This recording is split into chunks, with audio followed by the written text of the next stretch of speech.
नमस्कार दोस्तों, मैं सूरज पंडित आप सभी का फिर से एक बार स्वागत करता हूं। नगर पालिका चुनाव 2021 जो कि 28 जनवरी को अपनी वोटिंग होनी है और आज अभी मेरे साथ बैठे हैं राजकुमारी जी चौहान जो कि वार्ड नंबर 15 से कांग्रेस उम्मीदवार है और इनका जो मुकाबला है भाजपा से और एक निर्दलीय प्रत्याशी भी है इनके साथ में। तो बहुत बहुत स्वागत है आपका मैडम हमारे कार्यक्रम में। मैडम, मैं आपसे जानना चाहूंगा कि किन मुद्दों को लेकर और क्या रणनीतियां रहेगी आपको इस चुनाव में आपकी? इस चुनाव में वार्ड नंबर 15 से मैं हूँ, तो उसमें मेन समस्या तो गेनानी की है। अच्छा। जहाँ से पूरा पूरा पानी भर जाता है, बहुत बार भर जाता है, जो पास में उनको बहुत सारी दिक्कतें होती है। और नगर पालिका के अंतर्गत जो भी काम है, सड़क का है और नालियों पे जाली वो नहीं है, बीच बीच में सड़क टूटी हुई है, प्रॉपर नहीं बनी हुई है। अच्छा जी। उनको और खंबे पे जहाँ लाइट नहीं है उनको लाइट की व्यवस्था अच्छे से करना, मतलब कोई भी काम है वो दुरुस्त करना और अच्छे से करना, वो मेरी प्रायोरिटी रहेगी इसमें। तो मैडम, जैसा कि वार्ड नंबर 15 में जो पार्षद का चुनाव जिन्होंने जीता था, शायद आपके सामने ही जीता था लास्ट ईयर, सुषमा जी पिंचा जो चेयरमैन है, हाँ तो उन्होंने इन 5 सालों में क्या अपने वार्ड का भी विकास तो किया ही होगा ना कुछ स्तर पे? देखो, जिस मुद्दे पे वो जीत कर आए थे, सबसे मेन तो उनका जो यहाँ का था, वो मेन समस्या यही थी कि ये गेनानी है, उस पे पानी बहुत ज्यादा भरता है, स्कूल है पास में, बच्चों के आने जाने में बहुत दुविधा होती है, उसके लिए वो कुछ भी नहीं कर पाए। अच्छा जी। और दूसरा, यहाँ पे जो मेन रोड है, दुग्गड़ विद्यालय रोड, जो बिजी रोड है, यहाँ पर लगभग 4 साल तक तो यूं ही पानी भरा रहता था और अब भी भरता है। उन्होंने बनाई जरूर है गेनानी, लेकिन वो प्रॉपर ढंग से नहीं बनाई है, तो वो पानी यही रुका रहता है। कभी बारिश आ जाती है, कुछ और होता है, या कोई रुकावट आ जाती है, तो वो समस्या आज भी जैसे कि तैसे ही है। राजकुमार जी, मेरा सीधा सवाल आपसे एक है कि भाजपा उम्मीदवार के साथ में आपकी सीधी टक्कर है और आप अपनी जीत को कितना सुनिश्चित मानते हैं? वार्ड वाले आपको कितना समर्थन दे पाते हैं? कितना आपका वोटिंग हो पाती है? क्या आप अपनी जीत को सुनिश्चित मानते हैं? जी, मैं बिल्कुल सुनिश्चित मान रही हूँ और इसलिए मान रही हूँ कि मेरे वार्ड वासियों को मैं समझाने में पूरा समर्थ रहूंगी कि आपको एक ऐसा उम्मीदवार मिल रहा है जो आपकी अपेक्षाओं पे, उम्मीदों पे खरा उतरेगा। जो अंतर्गत इनके अंतर्गत काम आते हैं वो सभी करने में मैं सक्षम हूँ, बिल्कुल, और बहुत अच्छे से करवाऊंगी, ये मैं वादा करूंगी मेरे वार्ड के सभी लोगों से।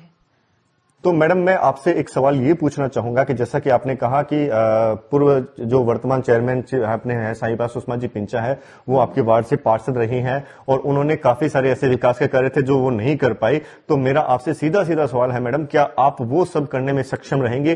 क्या आप जो वादे कर रहे हैं जनता के साथ में, क्या आप उनको निभा पाने में सक्षम हैं? और आपका फ्यूचर प्लान क्या है अगर जनता आपको मौका देती है? सर, बात ये है कि मैं जब मैं जीत जाती हूँ इसमें, तो मैं जनता के सारे ही काम, जैसे अगर बीपीएल कार्ड की योजना आती है तो मैं वो भी करवाऊंगी, लाइटिंग व्यवस्था, और ये गेनानी की व्यवस्था तो करवानी ही करवानी है। ये मेरी मतलब प्रमुख उसमें कामों में एक रहेगा आपका। बिल्कुल। और जो भी मेरे वार्डवासी जो भी समस्या लेके आएंगे वो तो मेरे को करनी है, और मैं मतलब दावे के साथ कहती हूँ कि हम इसमें सक्षम है कोई भी काम करवाने, और काम करवाएंगे तो अच्छा करवाएंगे, ऐसे नहीं करवाएंगे, लिपापोती नहीं करवानी है। और बेहद निष्पक्षता के साथ मैं सारे लोगों के साथ बहुत अच्छे व्यवहार से, सम्मान के साथ उनसे व्यवहार रखूंगी और रखती आई हूँ, और उनको ये मतलब जो भी काम आते हैं इसके अंतर्गत तो ये सब करूंगी, और नाली संबंधित, जाली संबंधित, लाइट संबंधित, सड़क संबंधित सभी काम करूंगी। और मेरे वार्डवासी ये जरूर कहेंगे बाद में कि हमने, हमारे उम्मीदवार पर हमें गर्व है। तो मैडम, आपसे मैं एक सवाल पूछना चाहूंगा कि आप कांग्रेस के अच्छे प्रत्याशी के रूप में हैं और मैं ये पूछना चाहूंगा कि कांग्रेस का अगर बोर्ड बनता है तो कांग्रेस कहाँ स्टैंड कर रहा है वर्तमान में? कितनी सीटों पे दावेदारी कर रहा है? जब पिछला चेयरमैन अपना कार्यकाल पूरा किया, तब तक ये लग रहा था कि सरदार शहर में कुछ ऐसा काम ही नहीं हुआ है जो मतलब सरदार शहर के लोग उसको याद रखे या उनको सुकून मिले। सरदार शहर के लोग ये उम्मीद रखते हैं चेयरपर्सन से कि एक अच्छा सॉलिड काम हो और सरदार शहर की सुंदरता में चार चांद लगाए और सरदार शहर के लोगों के दुख सुख में हर वक्त तैयार रहे।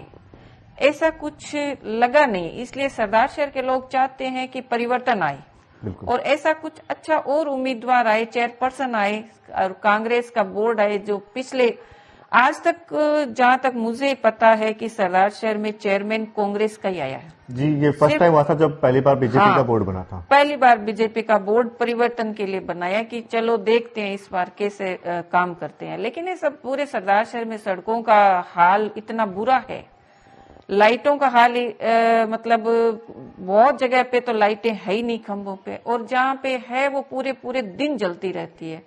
कोई व्यवस्था नाम की चीज ही नहीं है। और आप देखो कि पर्यावरण के नाम से कोई पेड़ पौधा सरदार शहर में नहीं लगा है और सफाई व्यवस्था भी दुरुस्त नहीं है।